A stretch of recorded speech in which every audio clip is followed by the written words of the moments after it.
camera. So you can, if it stops, so you know to do like this. Do you want pictures? Yeah. Okay. Bueno, buenas tardes. Una actividad programada Yeah. Está en relación con geoquímica ambiental, tiene relación con invitado del grupo de geoquímica ambiental que viene más tarde. Pero claro, el horario no coincide con el horario del profesor, pero profesor, I'm foreign Spanish, but Yeah. probably you follow something. Absolutely. Yeah. Nosotros aquí somos pocas personas, Yeah. pero a través del video y el streaming de esta charla hay una gran cantidad de potenciales Para visibilizadores de esta charla. Y no solo en acto presente, sino además en diferido, porque queda registrado en los archivos de nuestra sociedad. Yeah. Actualmente ya están 3 personas incorporadas a esta transmisión. ¿Ya? Así que eso se lo puedo comentar. Yeah, gracias. Así que no estamos en vano. Aquí hay mucha gente detrás de nosotros que no los estamos nosotros viendo. No hay problema. 4. Prosun Bhattacharya, que es un profesor, es doctor en Geoquímica Sedimentaria de la Universidad de India. Su principal trabajo ha sido el tema de la geoquímica de aguas en general, con diferentes focos desde lo natural hasta lo antropogénico. Actualmente participa de la Universidad en Estocolmo, del Instituto del Departamento de Ciencias del Ambiente y Ingeniería de la Royal Institute of Technology en Suecia. Y es un prolífero escritor, ha tenido ya más de 400 publicaciones revisadas por pares, en revistas de índole científico. Ha sido citado más de 9.000 veces en las citas de estos registros. Forma parte o ha sido editor del orden de 10 libros en estos aspectos del arsénico en las aguas subterráneas de forma natural. En esta ocasión, él nos va a dar una charla sobre la mitigación sustentable del arsénico con fuentes naturales. Ese es prácticamente el foco de esto, en la medida que el arsénico no siempre se le identifica como una fuente natural de proveniencia, porque las comunidades están muy atentas a las fuentes contaminantes de arsénico. Aquí en este caso el profesor ha estudiado solamente, o también fundamentalmente, las fuentes naturales geológicas que proveen arsénico en el sistema hidráulico, en el sistema hídrico, en las aguas subterráneas, y sus estudios para la mitigación de esto. Ese es el foco de esta charla. Así que yo lo dejo con esta audiencia para que nos exponga su presentación. Por favor. Gracias. Okay. I should stand here, right? Thank you very much. And it is my really great pleasure to be here today, and especially talking to you on this occasion and my topic, which I've really thought about this here today, is sustainable arsenic mitigation, because the mitigation of arsenic is really an enigmatic problem, and we have been working since hundreds of years. In Argentina, 100 years. In Bangladesh, about 30 years. We still talk about arsenic and its mitigation. So, and what can be the possible strategies for safe drinking water access? Now, having said that, it is quite important that just to inform, just to let you know, I'm also as an associate adjunct professor at University of Southern Queensland, together with Yoshin Bunshu, who's actually also having the UNESCO chair on arsenic in Agenda 2030. So live streaming is also very important. This will also be transmitted to Australia. So it's important that we have this live sending of this event. So, having said that, we talk about water and sustainable development. That's the starting point, which I want to start. It's much beyond arsenic, because we have, during our whole period, we have learned that there's arsenic and other metals and many other things. In such, this is so it's a very core of sustainable development, and we need water for all the sectors. That is also, I was just reading the national plan of water strategy for Chile. So you have all these three components are equally for domestic, agricultural, industrial use, as well as for energy production you need. And then these uses, and most of these uses are often interlinked and competitive. They compete with each other and depending on the interest. And together with that, they also generate wastewater. So how can we use this wastewater? Is not as a waste, or rather we can use it as a resource for recycling. So these are the several aspects what has to really think. And we talk about climate change impacts. So how does this really impact the different environmental systems as well as the socioeconomics, and water scarcity, risk of flooding, so on and so forth. And it's due to water and its importance, it is included in the 2030 agenda as a specific dedicated goal, which is SDG 6. But it actually cross-cuts across all the other goals within the SDG. So if you look into the SDG, and this is a very familiar figure, or the picture where we show that the 17 goals we talk about poverty eradication, we talk about food and hunger, which means leads to agricultural production, good health. So it's water is right at the center of good health, and then water and sanitation, because we see. So now the question is, we talk about these different sustainable development goals, but how does it actually impact the things? We have 17 goals, and out of which we have about 1769 targets, which we never can memorize on what and at very one specific points. And then, of course, there are certain stipulated indicators which will really say that, yes, we have achieved these targets. And the total time span, if you think in terms of it, is 15 years. So it's not really that much time we have on us to work. I mean, actually, that more inclusive in this matter.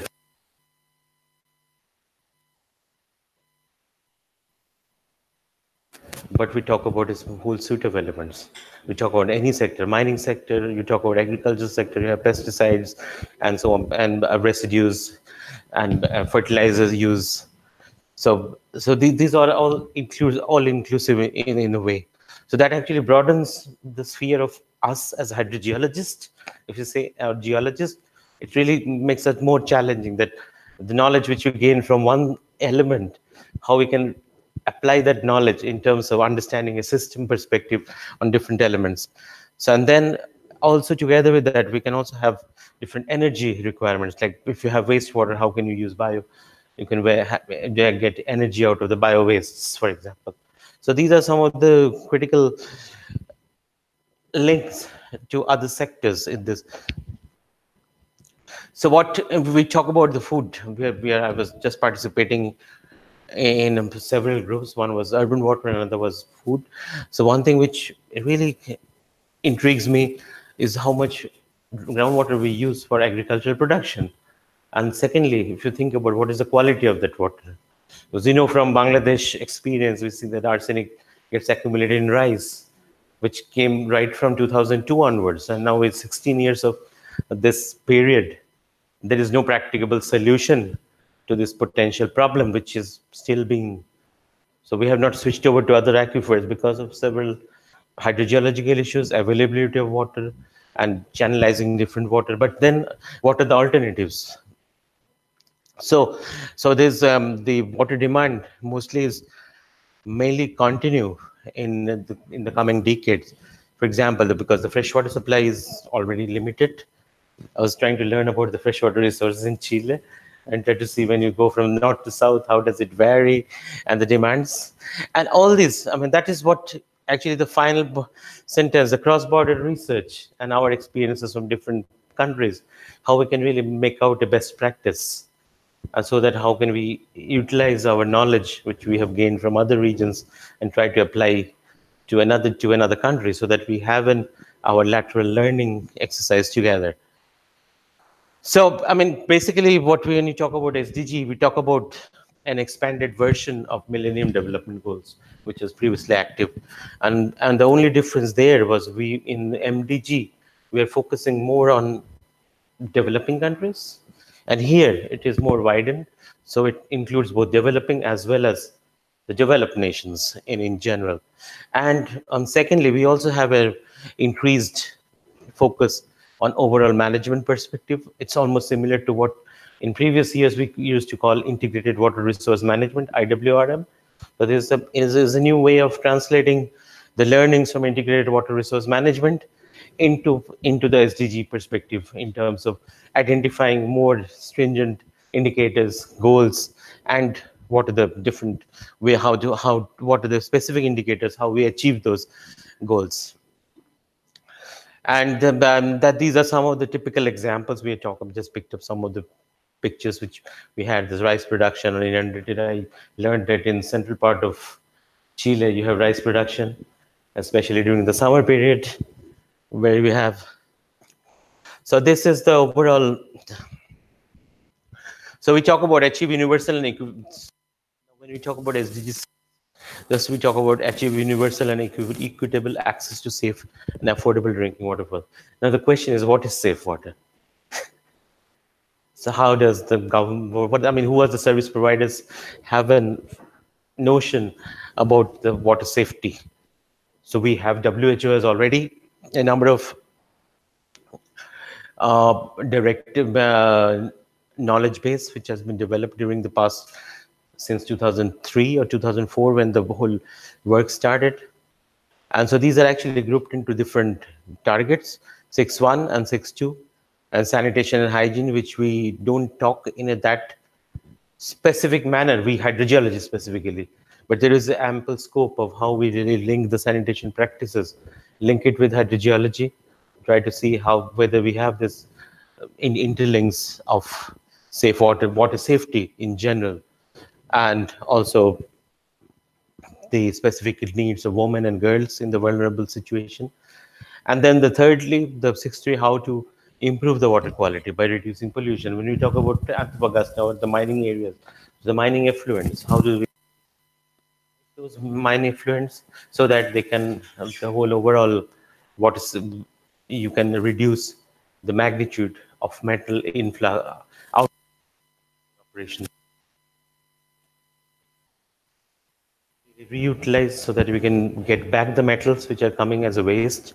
So how we can make it, use it more economically in the whole perspective, and for specifically for safe reuse. And then I think I was also read through this National Water Plan of Chile, how we use efficiency in different manners. Intervention is very essential. You don't talk about only mining sector, you talk about agricultural sector in a more holistic perspective, so that we can actually reduce overall the need of water in different sectors, and at the same time we try to understand what are the specific demands of a specific sector or population groups in general. And that's again, that's what I was telling, implement the integrated water resources management, which was previously there.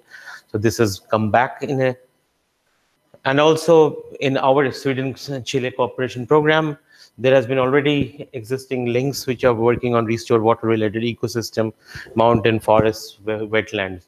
So these things are all integrated. But what is lacking here is the overall understanding of flow of metals, what is the overall role of geology, which controls the distribution of water and its quality.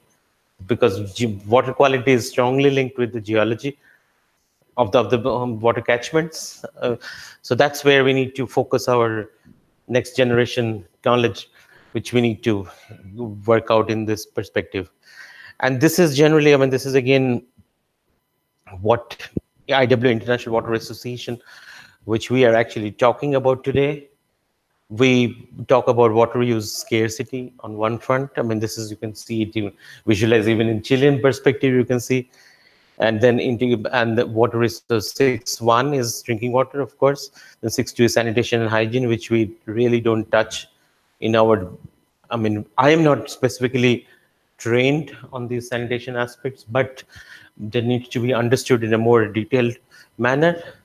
And then 6.3 is again the wastewater and the water quality, that also includes domestic wastewater, also mining wastewater and different industrial wastewaters together. And then in a more holistic perspective, an ecosystem perspective, and linking more with integrated water resource management, scarcity, etc. And what actually bridges is central in the focus is cooperation and participation. And one of the critical goal of this Sweden-Chile cooperation program is trying to foster this specificity, how we can really strengthen in a more work in a more participative manner, and how we can mobilize projects in terms of practical utility, not only research bridging to the practice. Okay, because it's for the Chilean population, it's how can we really improve the quality of water, quality of life, etc. So that's a way. So if you look into more in detail,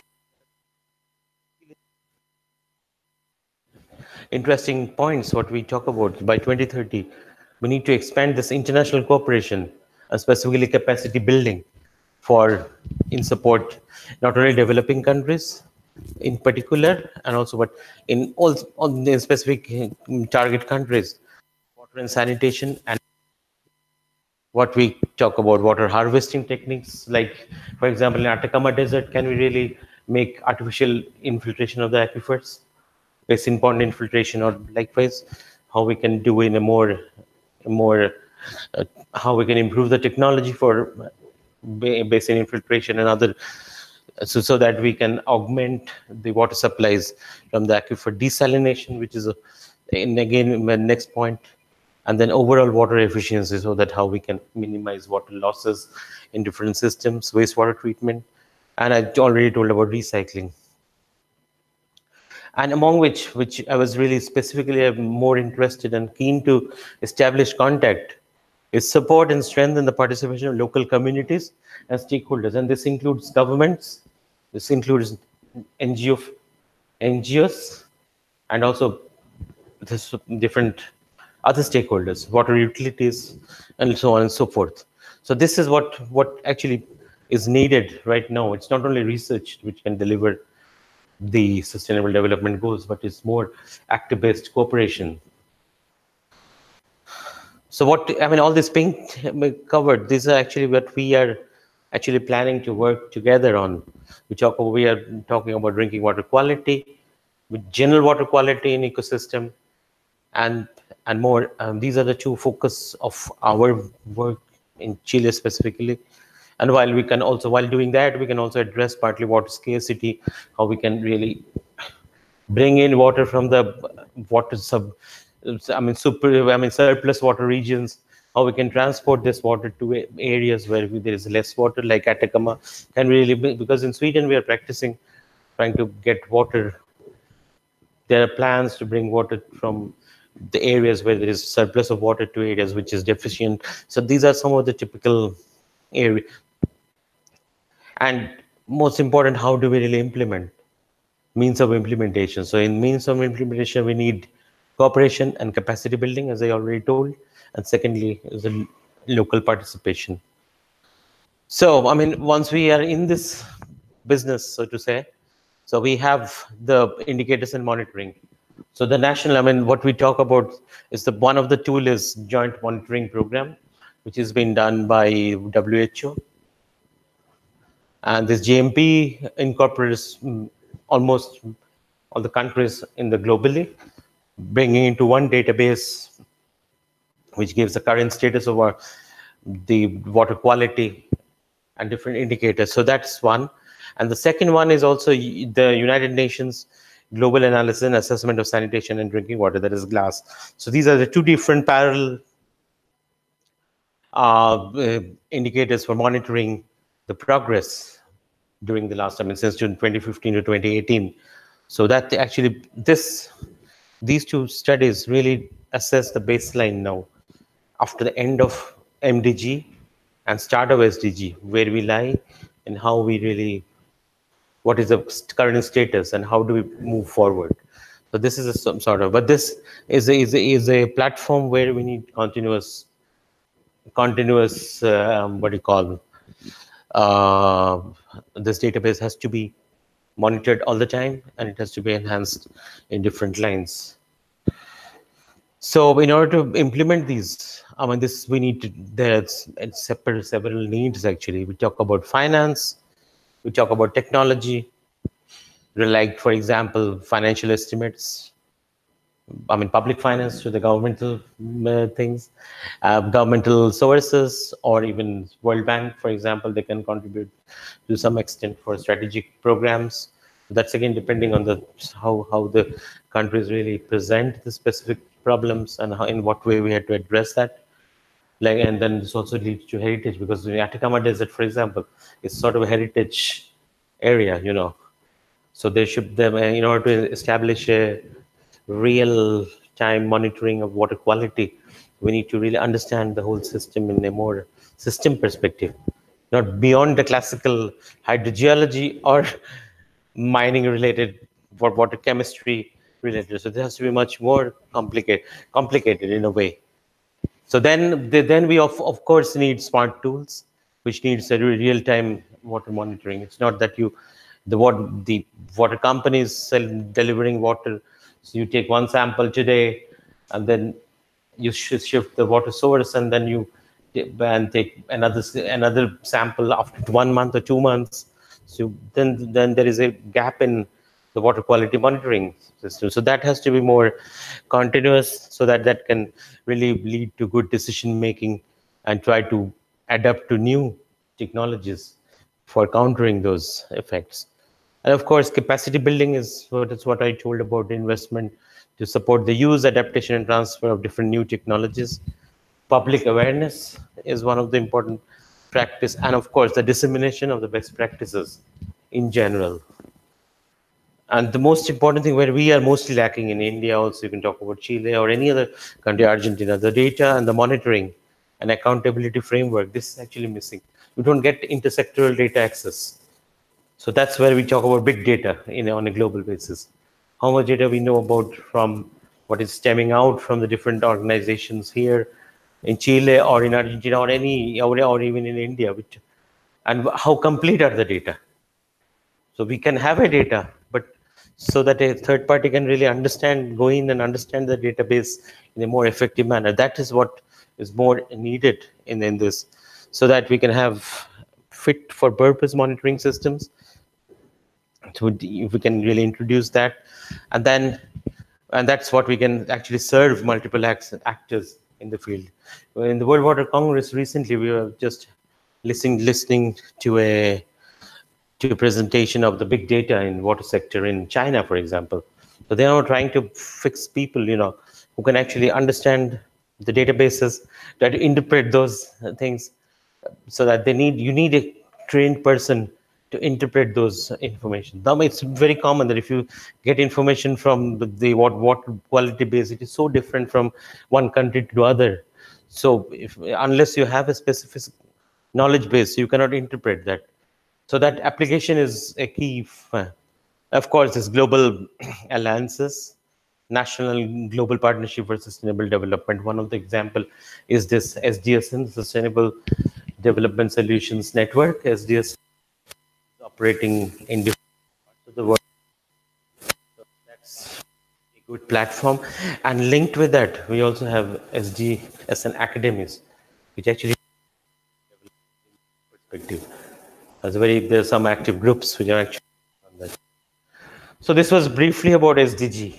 Okay, now I switch over to drinking water management, where this is a bit more complex than classical arsenic. So when we talk about drinking water management, that is my main mission this time, was to really plant the idea of drinking water quality management perspective. As a scientist, we have done critical mass of work but how this critical mass of science which you have done can be translated in form of management. It's not only a non-scientific person cannot really appreciate the weightage of arsenic in drinking water system. It's only we arsenic scientists can really pinpoint that yes, we need to incorporate these things so that they are actually visible and we can translate that knowledge into the practice.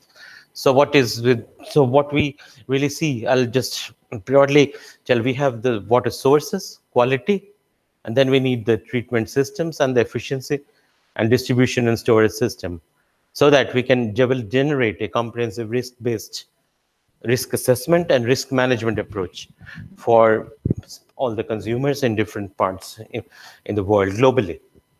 So this is the more how the system should look like, and that is what is more conveniently it's been known as this is the typical water safety plan manual, which is published in 2005, 2006 by the WHO, and this is the implementation handbook for water safety plan.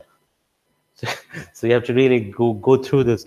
But the key here is when we talk about this, we talk about water sources on one hand, and then we also have the next step is treatment innovation, because you have arsenic, you have antimony, you have copper, you have lead, any type of metals you talk about as the metals in drinking water systems. Then you have also pesticides, pharmaceutical waste, like so which is also catching up. Then microplastics coming up.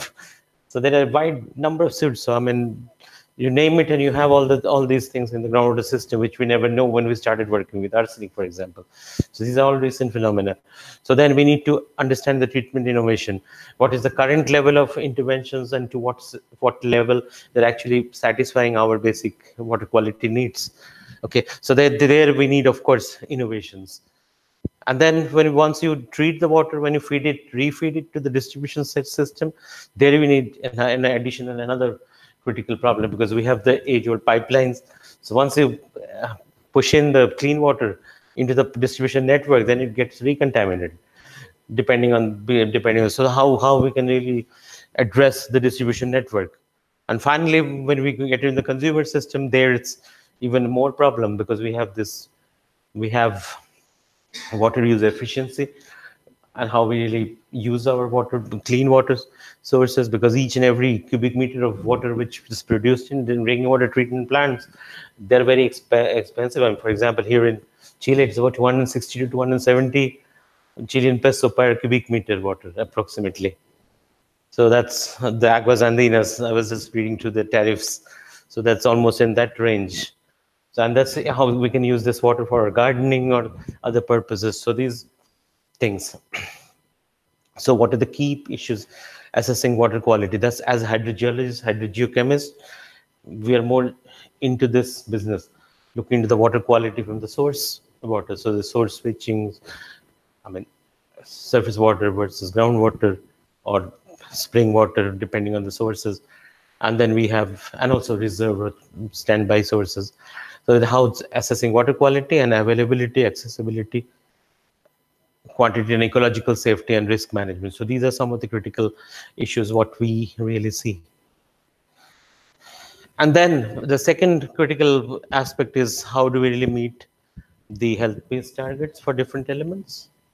So we need a more holistic surveillance system, which is based on, we talk about system assessment, we talk about effective operational monitoring, and finally management. So when you talk about system assessment, it means that how do we need to understand whether drinking water supply chain up to the point of consumption is really meeting a health-based target or not. And then the second one is, of course, talking about the control measures. If you have certain problems which is identified at an early stage, how we can actually go back to that problem, to the identified risk, and how we can reinsure that this compliance is met. So do we need some innovations in the treatment method, for example, or we whatsoever, so that we get back to meet the health-based targets. And the third example is the assessment platform. This is again, I've just taken an example from the Indian system, National Water Resource Information System. I think you also have it in Chile, this sort of web systems. So here, which is more linking with the digital water platform like information. So that's so and this then these are again the depending on regions and states. So each state has its own. So this is just to show you how the national governments can really foster or help into developing these sort of things.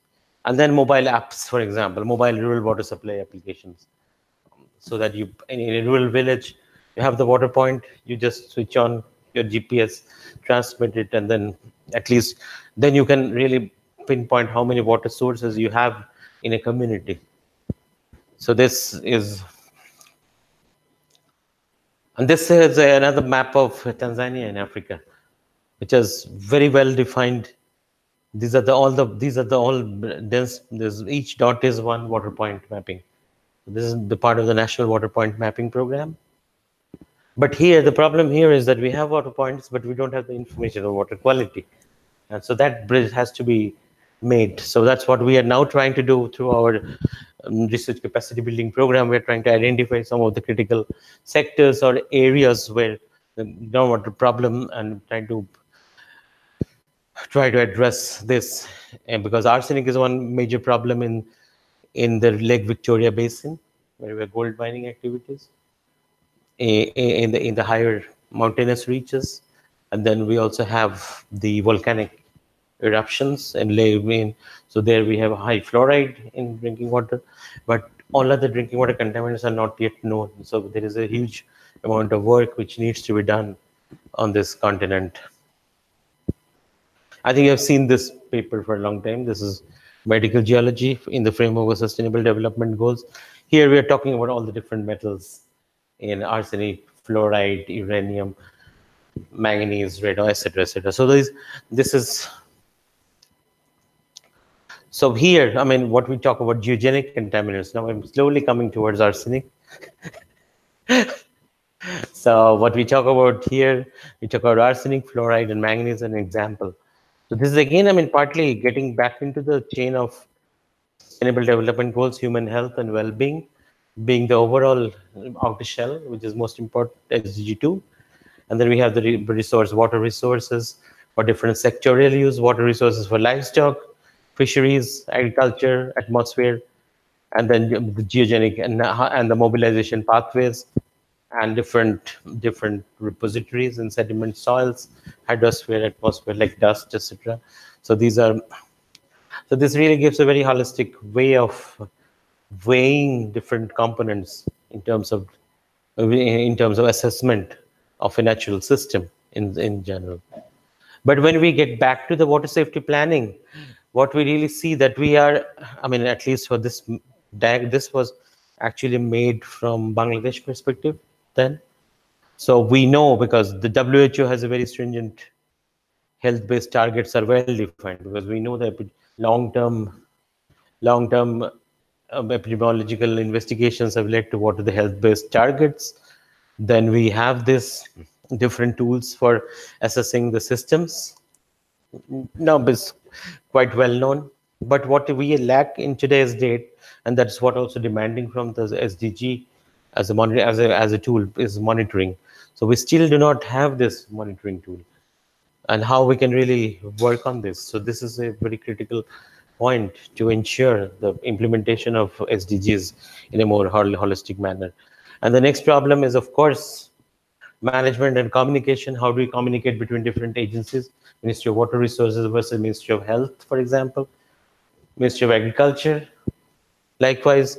And then, of course, the quality surveillance. And how does the water flow from time T0 to T1, T2, T3, likewise, so that you have a continuous documentation of both in terms of water flow in the system, how much cubic meter of water you are actually exploiting from the water sources, and how much it is flowing through the system and finally consumed, so that you have a good mass balance of the water which is getting.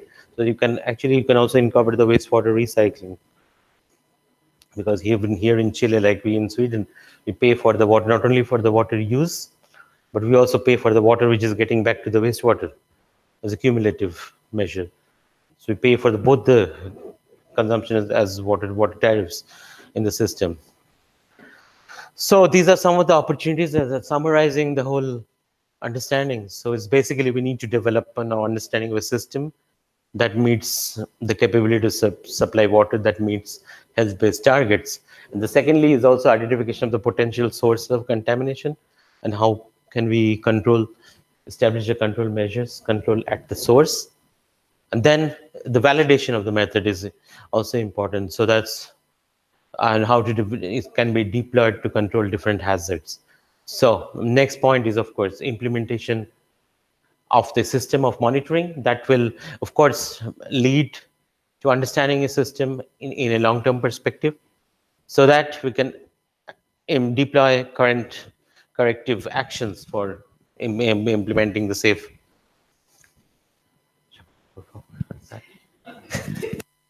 Okay, understanding verification of drinking water quality to ensure that the water safety plan is being implemented correctly and how the achieving the performance of the standards.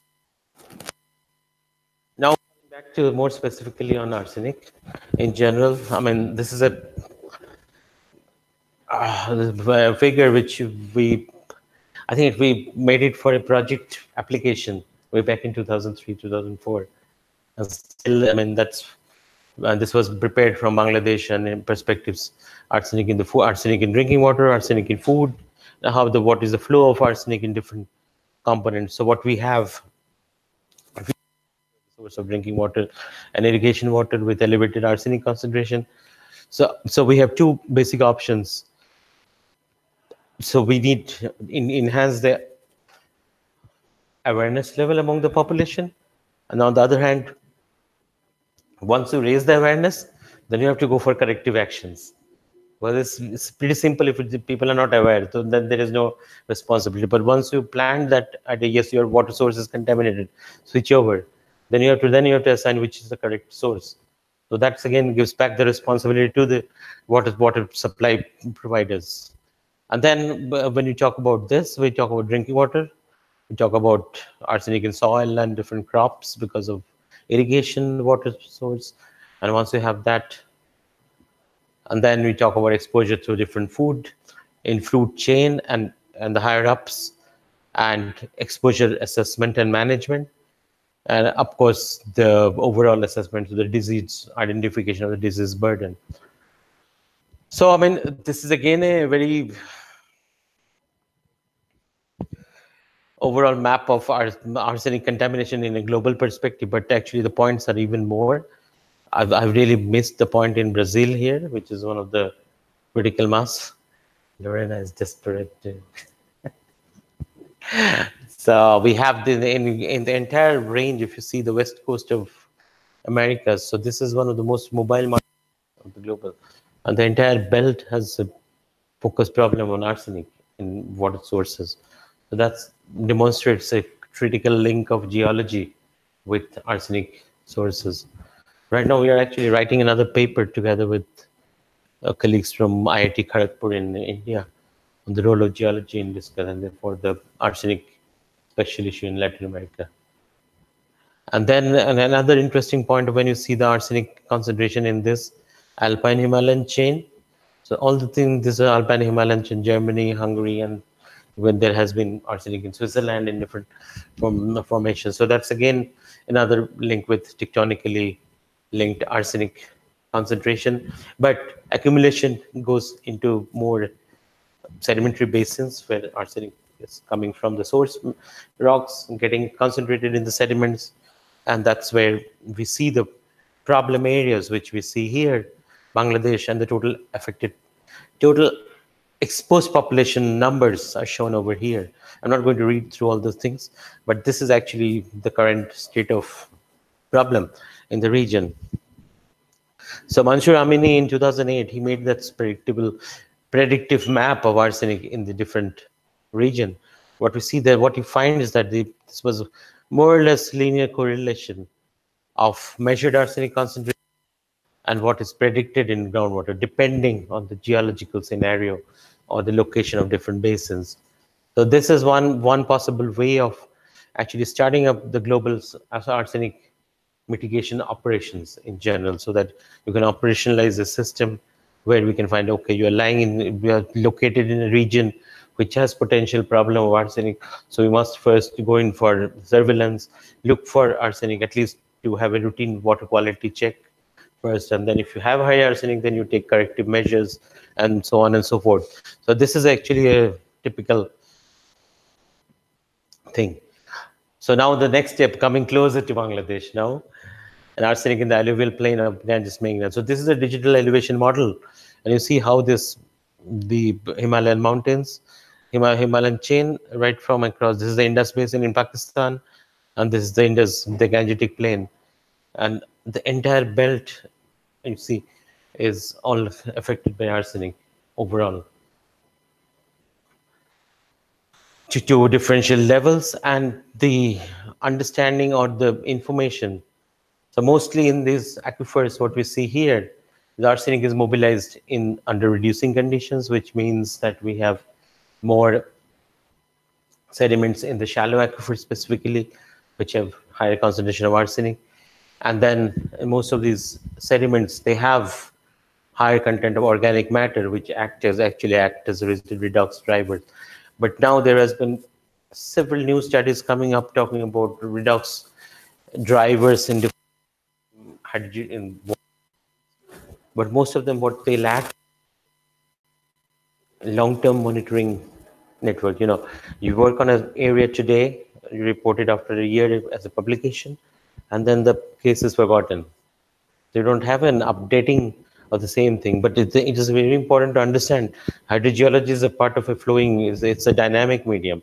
So you need to understand the changing concentrations of arsenic within a specified time. So then you need to understand what is the groundwater flow from a point A to B, and how we can really understand in a more systematic manner. So that's the key message for doing this. So in order to address this in a more holistic manner, we actually undertook this project called Sustainable Arsenic Mitigation in Bangladesh. So if you just Google this, and you will get some information from our finances, the SIDA. So that's, I'll briefly talk about this. So I mean, getting back to this, access to safe water is basically, because it is one of the important, arsenic is one very important component for arsenic for effective health protection for population in Bangladesh, India, and mostly on even here in Chile, in Antofagasta and other areas. So it is very important to protect the human health, especially when it comes from water sources where we have arsenic in geogenic, and several millions, of course, affected here. And of course, the health impacts, I'm not going to do those. And interestingly, what is important here is to highlight for two very big achievements which Bangladesh achieved right during the 1990s. And that was access to safe drinking water through hand pump tube wells. And secondly was achieving the food security through use of groundwater for irrigation. Now, both these two successes were severely shattered when the discovery of arsenic way back in 1993, when it was first discovered. And of course, in the national surveys, which is conducted, about 50% of the water sources, they had arsenic above 10 microgram per liter. And if you consider the national guideline, it was about even half. It was about 75%, 25% were above the drinking water guideline of Bangladesh, which is 50 microgram per liter. So, which actually means that when we say that we have 47% of arsenic is above 10 microgram, which means the rest of 53% that has lower than 10 microgram. So the first option goes that why shouldn't we search those sources which has low arsenic concentration, and then how to really move ahead with those sources, and what is the sustainability of those sources in water. And of course, there are several millions of people exposure risks. So now, I mean, understanding the current status, which the magnitude of human tragedy in the continent, both India, Bangladesh, It is basically dependent on how the mitigation programs are implemented in the region. Are really people are still using these contaminated sources for routine work? So now this, I mean, when you talk about now, it's more than 30 years since arsenic was recognized. So there is a huge gap of total number of population who are exposed and also the typical pace of mitigation programs. And of course, it is a great source of morbidity and mortality in Bangladesh among the population. So principal challenge to us was to how to develop a sustainable method that can be adopted by the people, because government doesn't have that ability or resource to reach the grassroots at the lowest level of intervention, at every village level intervention. So it's basically adopted by the people. So SASMIT project was basically a community-based water management process, which was actually dealt. So this is the overall extent of arsenic concentration in the area. All these red part in southern Bangladesh, they have very high concentration of arsenic. More than in the deepest red, we have more than 200 microgram per liter. In the sources, orange is up to 100 to 200, and then you successively reduce 50 to 100, 10 to 50, and less than 10, which is green. So these are the main classification of different water compositions during that period. So understanding that in the study area, we chose this area in Matlab Upazila, which is one of the worst affected areas. And this is also has been operated by different NGOs like BRAC. We've heard about BRAC is an NGO which was operating together with the International Diarrheal Disease Research Station in Bangladesh, and is funded through the ASDI, the Swedish International Development Cooperation Program. In here, I mean, when you talk about mitigation to the ASDI project before, there were several options were actually distributed to the people through the Swedish intervention money. People did not have to pay anything, but this was just gifted to them through the project intervention. So one was the alkan filter. The second one, this is the rainwater harvesting tank which is being used. This rainwater harvesting is very popular in Vietnam and in those countries where you store the rainwater in tanks. In Australia also it is very common. Every private household has a rainwater harvesting tank for their use, because it's a requirement for Australia. I mean, now in India they're trying to do rooftop water harvesting for effective water consumption, more effective water use. And then these are some dug wells with a very shallow wells with sanitary protection, so that you see, I mean, this is again a context, and you see a peat latrine over there, toilets. So now this is again a knowledge of hydrogeology which really needs to be checked out. So if you have a very shallow, unswept toilet, so you cannot really expect that water to be high quality. So these are the potential risks which people need to understand and try to implement those things. And the next option was here. This was the deep tube wells, which go much beyond up to 200 to 300 meters depth, and which is again not very accessible to common rural population in general. So the outcomes of this specific project intervention was that they had a huge number of filters were given, about more than 800, surface water filter in terms of 190, and what was pond sand filters and rainwater harvesting tanks. And the minimum amount of investment which was done in terms of tube wells was only 61. But if you look into the results, what we find that this is mitigation option failures there in Bangladesh. And that's what actually showed that the removal filters were mostly discarded by the people because of lack of easiness to operate, lack of monitoring, so on and so forth. But what we emerged out, and what was the strength of this SASMIT project, was of course the tube well emerged as one of the primary, so acceptable source of drinking water for the population in Bangladesh. So on the basis of this basic background, so we went out to reach the people, to the local drillers who are they are actually treated, but they are a group of people who actually make the wells for different people. And they have a typical style of operations. So, and our team, our students, they had actually followed these people. And this is, if you see, this is from 2003, this whole study, which is a preliminary study. And then we are talking about the local drillers' perception about drinking water knowledge. So what just says, in the up to 60 feet, they say that it is sand with high iron, so you can taste iron, and they classify it as not a good water. So they discard this as a primary source. And then if you got, and when you drill below, these are hand percussion drillings. So then you closely see that at about depth of say 130 feet, which is about 50 to 60 meters, you find that the sediments are red in color. So then there is no water. And then fine sand, red, yellow, no water. And then between 150 to 200 feet, again, they say this is a fine sand, it's red or yellow in color, and there is no iron. So they classify it as a very good water, clean water. It doesn't get stained into red. So that's a very good water. And then when we go further, they say up to 300 feet, there's a white sand, high iron. No, that's not a good water. That is their way of defining water quality in general.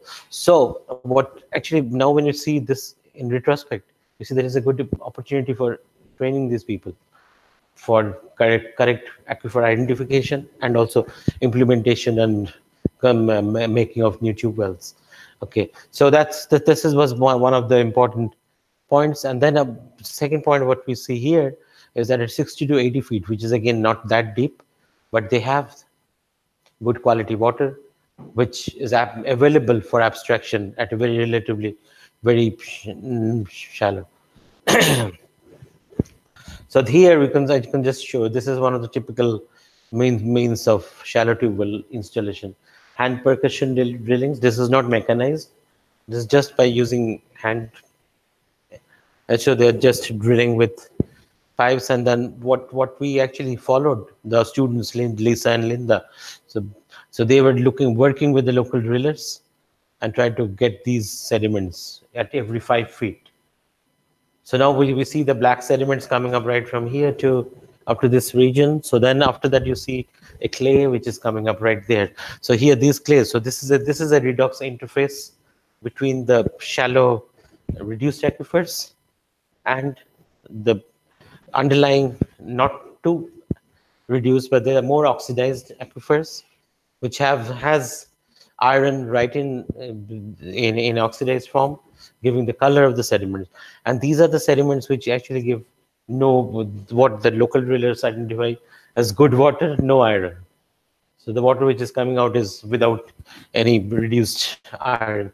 So that was a understanding of the local drillers. So our task in this specific exercise was to really to look into follow their practice and just to supplement in a scientific manner whether this operation, what they are doing as their own business as usual case, whether it is right or wrong. So in either way, which is a good, then also we have to implement and scale up this mode of work. And if it is giving a wrong result, then of course then also we need to intervene and say that this is not a way to work for safe water service, safe water delivery provisions. So the understanding which came up from this study was the local drillers were able to describe the sediment sequence and before the specific drillings. And then most of the colors which the drillers identified, this is how they define the colors themselves. So this is black, white, off-white, and red colors. And interestingly, most of these, and during that time, 2003-04, they were not aware of arsenic problem. So, but the important consideration which they had, they used to target specific elements for avoiding iron more specifically. And by virtue of the correlation between iron and arsenic, the arsenic was actually entangled into the whole thing. And then they could easily convince the local people, the end users, for switching tube wells. So this change has almost become a practice. And so this practice actually led the way for us to work with the local drillers. And this means that we are actually enhancing the private sector involvement in safe water service delivery system in the system, which is more accepted and which is also economically feasible in the overall perspective. So these are the 4 different colors. I mean, these are not right colors which you see on the screen, but this is actually what is black sand, white sand, off-white sand, and red sand. But these colors are totally messed up here, so I don't want to. But what's important here is that we see a very. This is a statistical summary of all the different aquifers, of all the different locations with similar sort of sediment color. And what we really see that all the black sediments, they have the widest variability in arsenic concentration. So most of the median concentration lies more or less up to 200 or so, the microgram, and then and all the other sediments, they had low arsenic concentration in the region. So this was actually the original target for the objective of SASMIT, to develop a sustainable option for safe drinking water. And that is what I meant by the title of the talk, is Sustainable Arsenic Mitigation. How do we really address? Basically for a rural and disadvantaged community through targeting of the safe water. And then we talk about the exchange experiences of the feasibility of different mitigation options, understanding that water treatment is not a method for arsenic removal in the rural setting. There is by no means there is any possibility of treatment of water in situ, because lack of infrastructure, lack of public awareness, lack of operational constraints. So we cannot do any. We have seen that through different household filter filters. So that, and then the third, of course, that was a time when we actually started with Arsenic in the Environment Congress series. So this was really to increase the global awareness about the problem with high arsenic groundwater in geogenic origin, when we started from Mexico City in 2006, the first Arsenic Congress which was held. So in order to move forward with the activities in this specific project, what was most important was to understand the hydrogeology of the system. It's not only point investigations on water sample, just one time sampling, but we need to establish, or especially in terms of piezometer nests in different areas, so that we can understand and characterize these aquifers in terms of sustainability. And that is actually needed even in Chile, for example. When we talk about Antofagasta, you need to have a long-term monitoring network, so that you can actually continuously monitor the water, the concentration of arsenic and other drinking water parameters. So whether they comply with the compliance, checking the compliance with the standards. And then of course we need to understand the social mapping, so which means that we need to understand what is the current safe water access and livelihood. Because when we're talking about arsenic, I was talking, and then the access is not equal in all the regions, and even in Ariaka, or in the north, Ariaka. So I mean, this is quite good means of understanding the social mapping for understanding the safe water access needs. And then finally, our task through this project was to install 300 at least, but the money only for at least we took responsibility to install 300 safe tube wells in the region, just to demonstrate as the feasibility of this method to be implemented, or for upscaling in different parts of India, or in different parts of Bangladesh in first instance, and also other parts with similar geological settings. And the third part was, of course, replication trials in other areas, how to validate the method, which was developed by our SASMIT team. And finally, to develop the strategy for the policymakers and the implementing agencies to scale up seawater access. So these were the basic activity definitions according to the program, what it said. So these were some of the important. I just rushed through this test borings, about 15 piezometer nests with 6 set of piezometers. And we had about, in this specific case, 2,240 in these 15 locations. And we went up to 800 feet deep, the deepest aquifers. And this is how these are the locations where the piezometer, this is an area, the whole red marked area This is about 410 square kilometer area, which is actually investigated. And this has a natural hydrological divide. This is about the river. This is the river Meghna, which is coming. And this is the river Padma, which comes from Ganges towards east.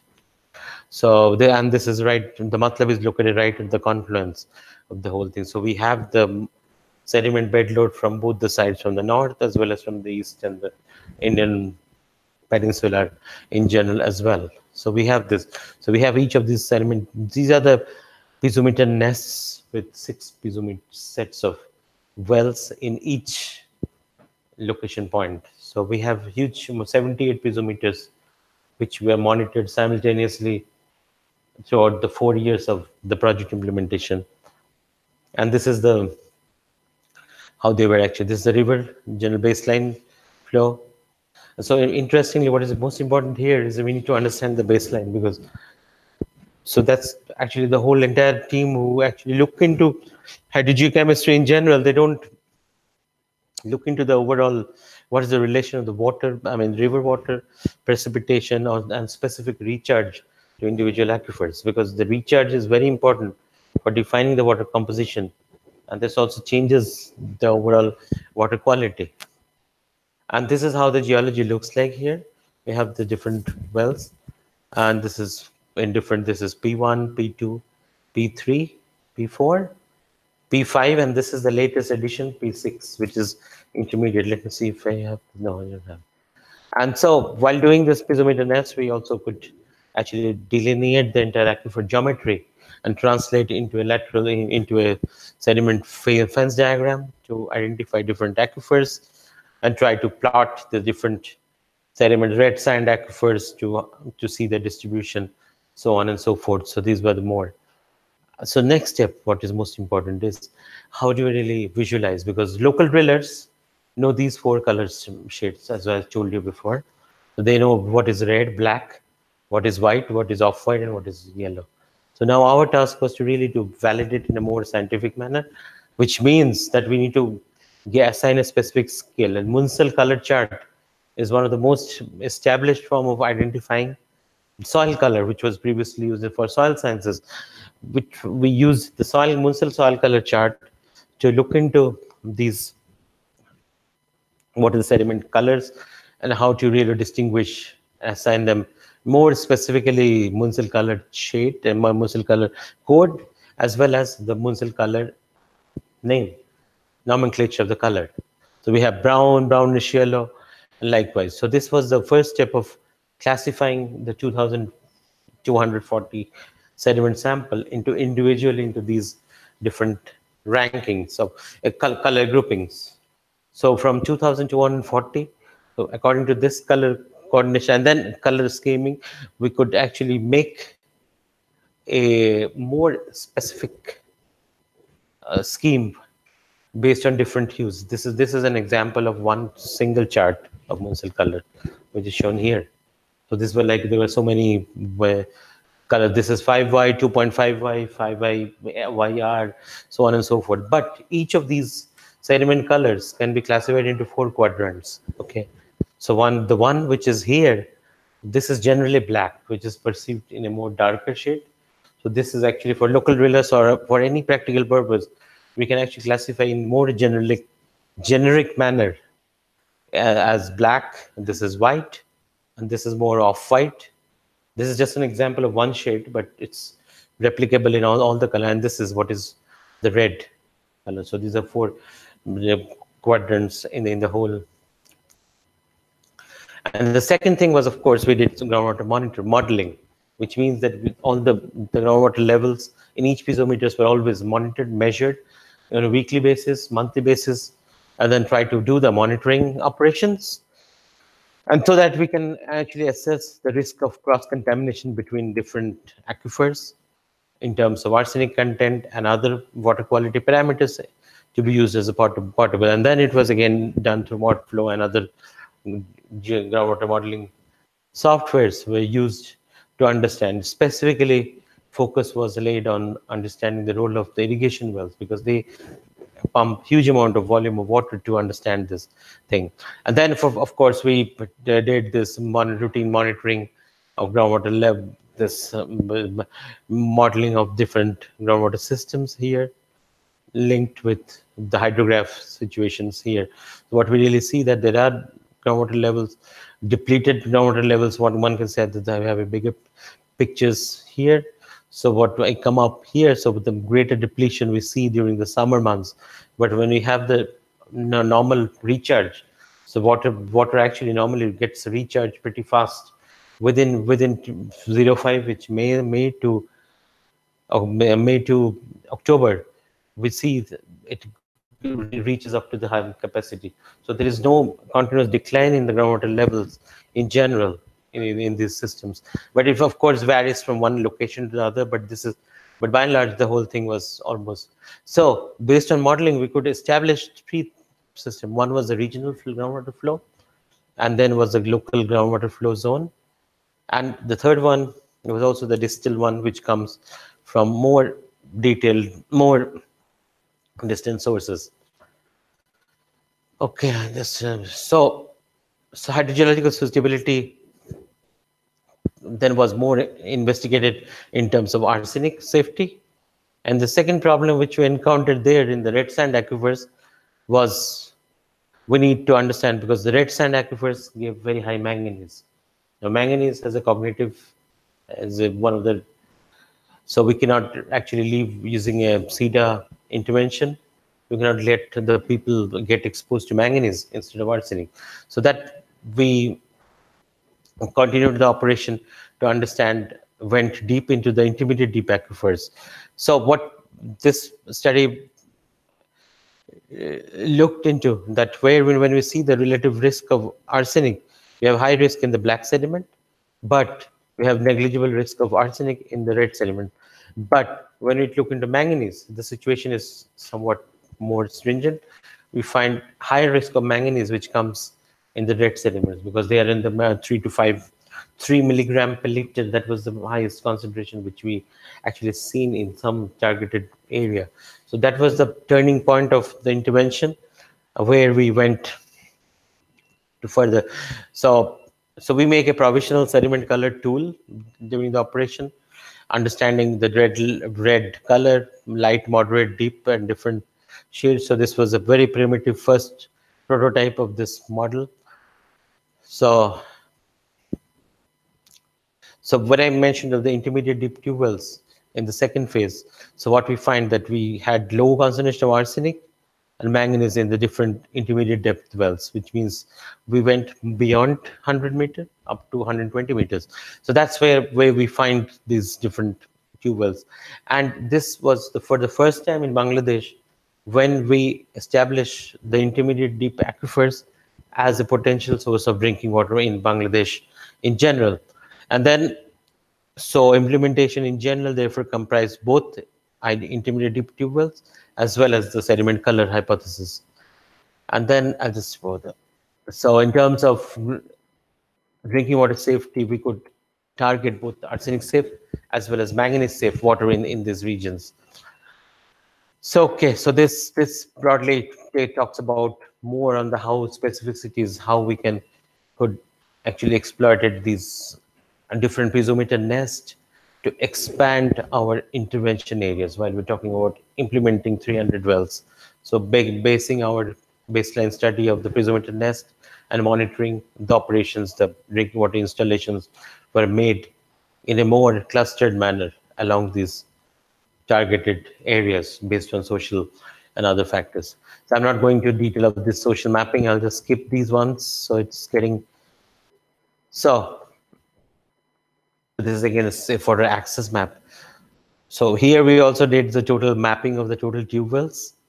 If you see, I mean, this is such a situation where only 38% of tube wells which are actually safe in the different region, 38%, 20%.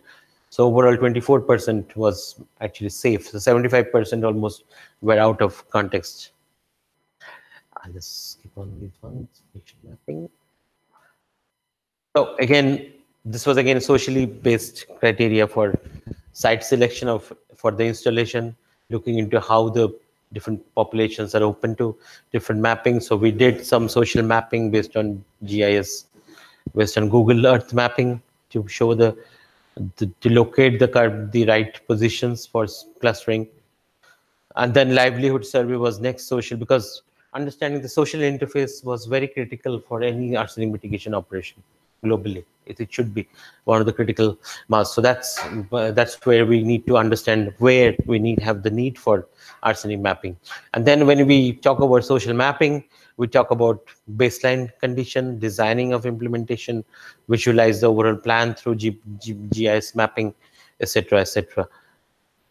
So as a consequence, what we really looked into the implementation results, what SASMIT project actually delivered, what we delivered, 96% of the intermediate deep tube wells were arsenic safe, 90% were safe from manganese, and these are the two critical masses, all the green spots.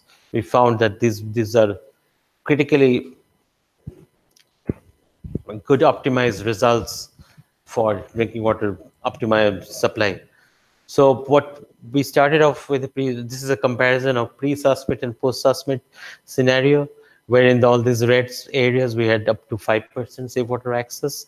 So after implementation of the SASMIT wells, we could actually enhance up to 50% safe water access to identifying the correct aquifers. So this was a very positive results, and the CEDA was, our finances, the CEDA was very much impressed through the overall outcomes of this specific project. And then of course it was replicated in other areas in Bangladesh in similar areas. So in later on, so these results were actually designated as a SASMIT protocol, which now we are working with UNICEF, and we are now working, embedding this SASMIT method into the routine UNICEF drinking water supply protocols for prioritizing for further upscaling of the outcomes in the general. And this is broadly what we looked into the overall. So he's the local entrepreneur, the well driller, Alex. So he's now being developed as an entrepreneur. So by virtue of working with us, he's been empowered with substantial knowledge. But that's what we are now working on, issuing different licensing for well installations in Bangladesh. Okay, I think we can stop here. I have another interesting, but I think so I want to stop here. This is a team, which is the promise of future safe water access in Bangladesh. Okay, thank you very much for your attention. Yeah.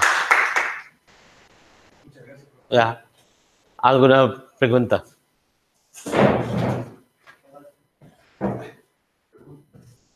Ha dado una exposición muy concreta y muy válida respecto de lo que es lograr protocolos de sustentabilidad en la aplicación temprana de acuíferos que alimentan aguas humanas para reconocer la cantidad de arsénico en la medida de los contaminantes para la vida humana de arsénico. Ha sido bien interesante y obviamente se reconoce que este tipo de protocolos tienen que ir soportados por el trabajo científico, la tecnología, el ambiente de geología, Yeah, absolutely. la estratigrafía de la hidroquímica. Yeah, hidroquímica también, la social. Pero además deben ser acogidos por los reguladores del gobierno, de los estados, digamos, como para abrir acuíferos que alimenten a poblaciones que tengan libre la contaminación de arsénico y estaba ahí a niveles críticos. Por favor, ¿hay alguna consulta?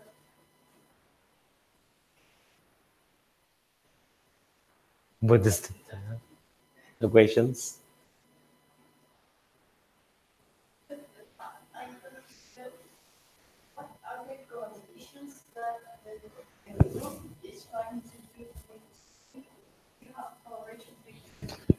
Yeah, okay, that's a very good question. To be honest, we have started, but although we have been through this arsenic,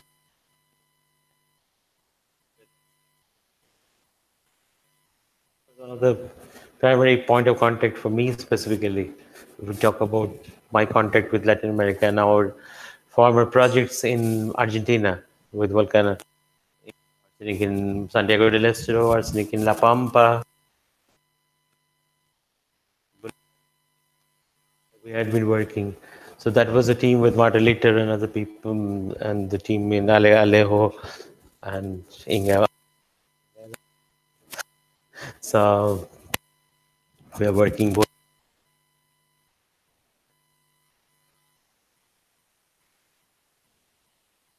Use that rate to work on para tratar el arsénico, la remoción de arsénico, pero en la zona de, ¿cómo se llama? But that no es suficiente para impedir healing in Castellano. It's not possible for la otra cosa pues la población en muy difusa. So, 40, 50 en la zona, los niños chiquitos necesitan aguas de Santiago.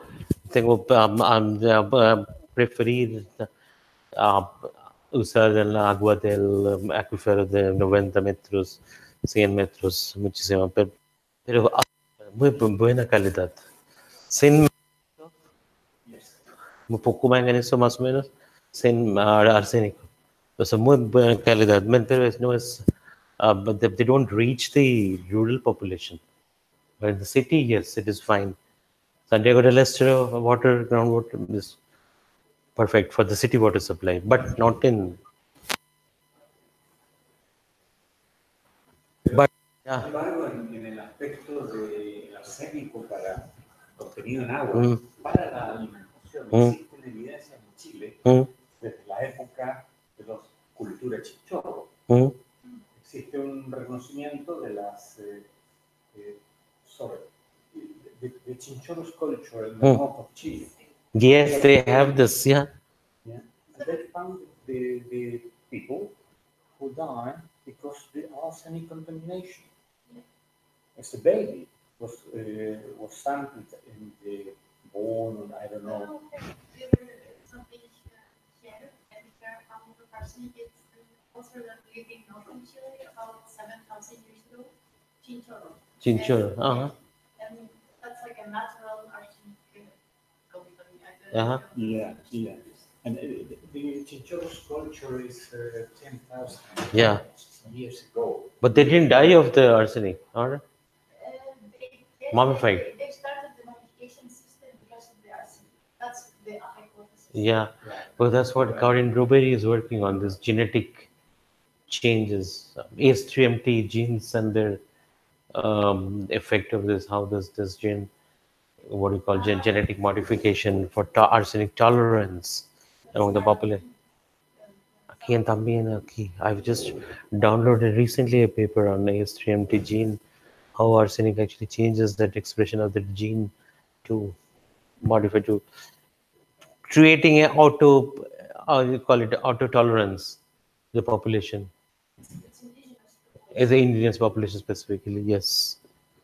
But in general, I think in Chile, one thing for normal population, which we have, so it's quite important that the more water supply systems must be established in a much more stringent manner so that you monitor the water sources, especially now specifically under climate change conditions, for example. You can see that you have low conditions, so we have much more concentration will increase, concentration or decrease during the rain, but there is no rain in Atacama region, so there is no change in the water pattern. One problem in Chile with water system is that there are some limitations. But the detection limits are really high. It's like for lead, for cadmium, for arsenic is good, but for lead and cadmium and mercury, the detection limits are so high that are in like in acceptance. So it's another water issue that we have in Chile. Yeah, that is one. That is a very interesting point. I mean, so that they don't follow the WHO guideline for those specific elements? Uh, No. there's like a specific analysis. It's with atomic absorption. Mhm. But the thing is that the certified labs don't have the load detection units they need.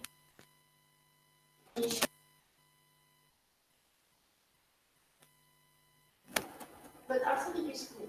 Yeah. They have really good load detection unit for detection. But then it is a question of again the compliance to the safety planning. So that is where we need to really put into this special capacity building programs. Try to discuss with them. Try to see how best we can implement these metals. Because as a from the EVA specialist group, metals and related substances is actually one of the basic targets that we need to organize. That's what I was talking with Sandra yesterday. We should have a workshop on metals and related substances here in Chile, so that we can really invite all these stakeholders, so that we can discuss what are the means of implementation, so that we can come up to a standard. Because there are two risks. I mean, one thing is that if you really act in a very stringent manner on lead, copper, zinc, or any other element, then the compliance has to be ensured. The moment you don't analyze, you have a lower analytical measures. You cannot.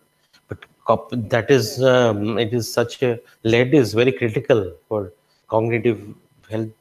Yeah, there have been known studies, and I think Chile has got a is a quite important that I mean how the regional population or the provincial governments has to take up these specific issues too, so they can bring it to the federal government. I think it's the same, no, in Chile, in northern Chile, they have a federal, provincial government, right? It doesn't work. We have regions that Mm. have, but like everything, the legislation is made in Made in Santiago. and it doesn't apply to all the regions around Chile because in Santiago there are some like population problems. There's most of the population of Chile in here, Yeah. but in northern or southern Chile, problems are different. It's almost like in Tanzania, they talk about fluoride. Fluoride is 1.5 milligram per liter, but in Tanzania, in the Rift Valley, they have different standards. They used to have 8 milligram per liter as the national standard for fluoride. But now, because of the pressure of crippling fluorosis and things, that almost the government is compelled to reduce the level, the national guideline. So that's the question which, yes. If during this project, did you know some methodology for discovering for showing the relationship between epidemiological data Yeah, and yeah, geochemical data? true. Actually, Know this, some methodology for yes, we a know very good that question. arsenic is very Yeah, yeah, also. yeah. Yeah, we know, for example, for arsenic, it's but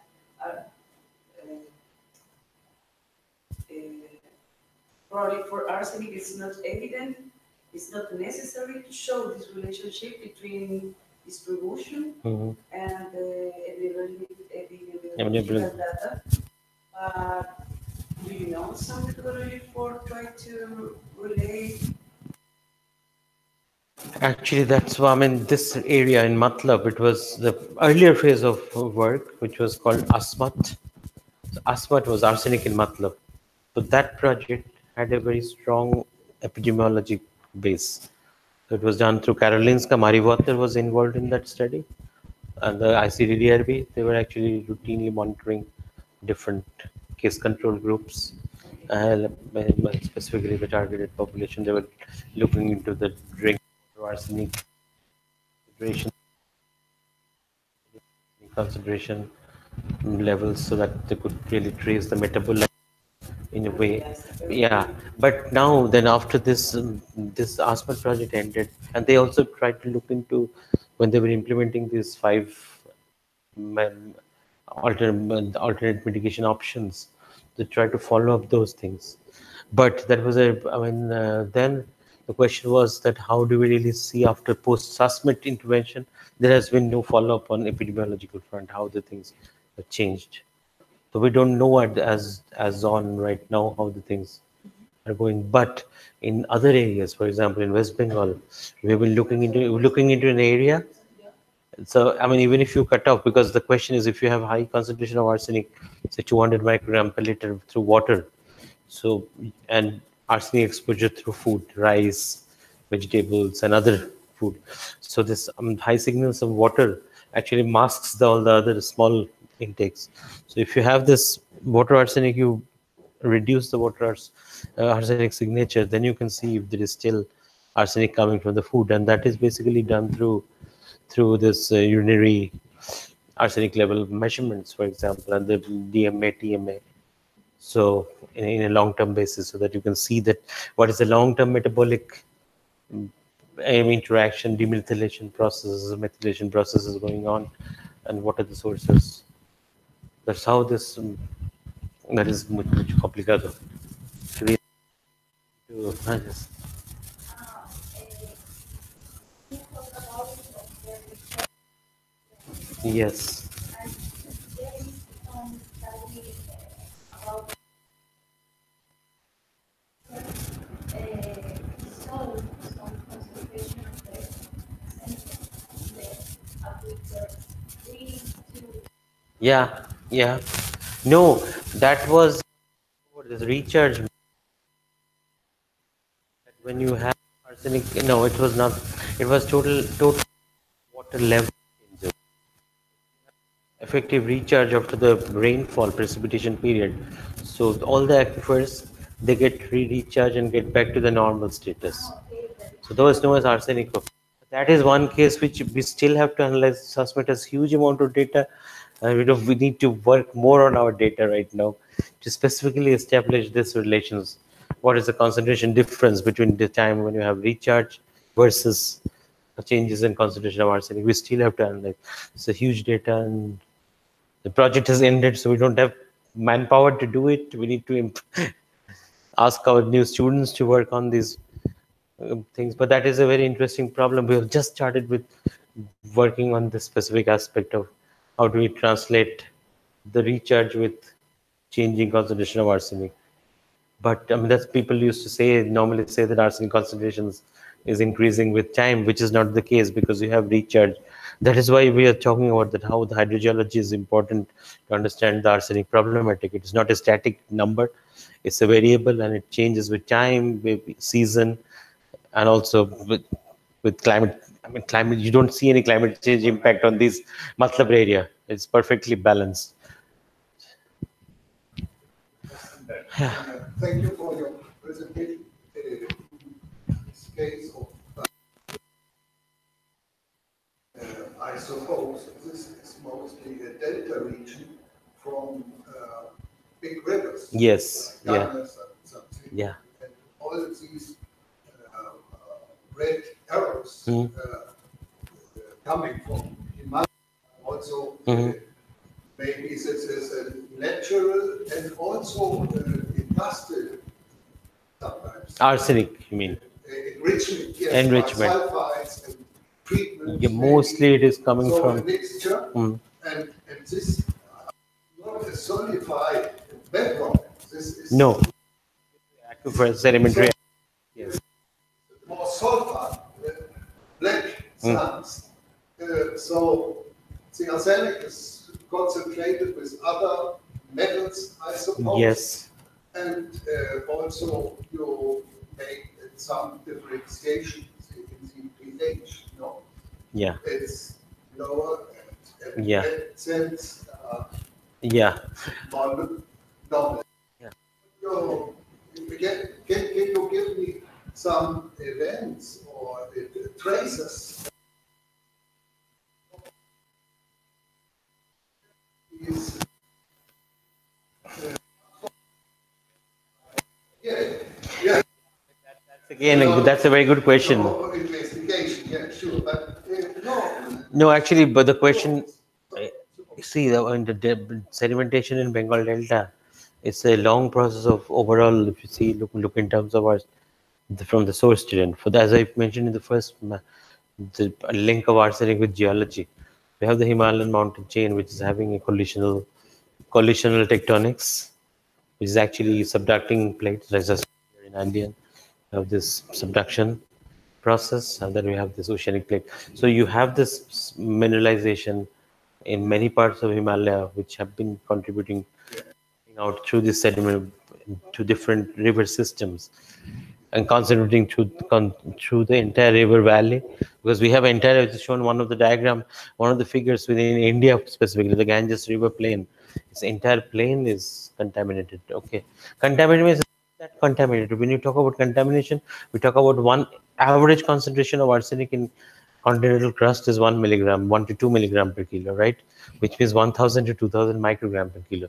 If you can mobilize at least one fraction, 1/10 of that, that you can goes beyond the scale of drinking water safety regulation, right?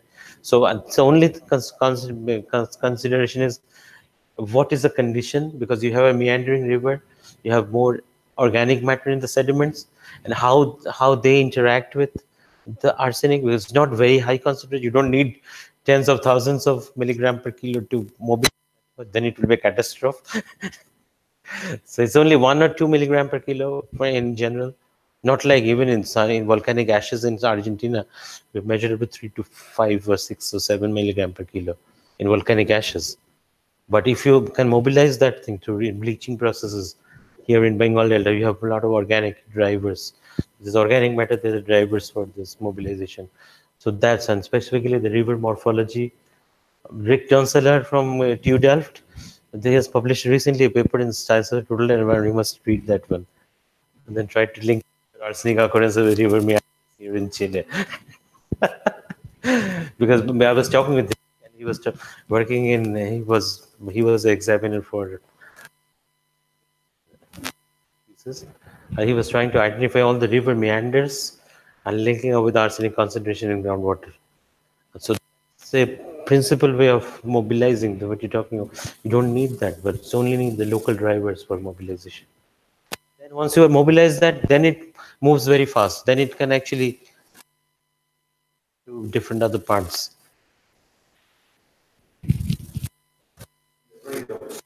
In the redox drivers, yeah.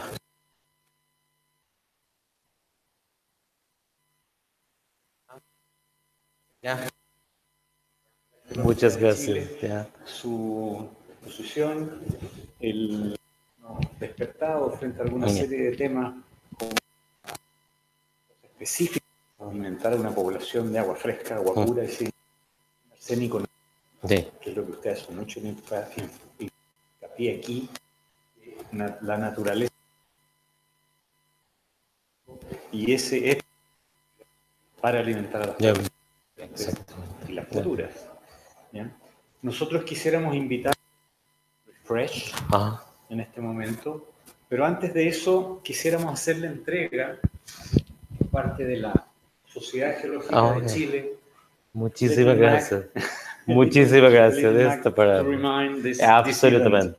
Muchas gracias. Muchas gracias. Thank you very much. Yes.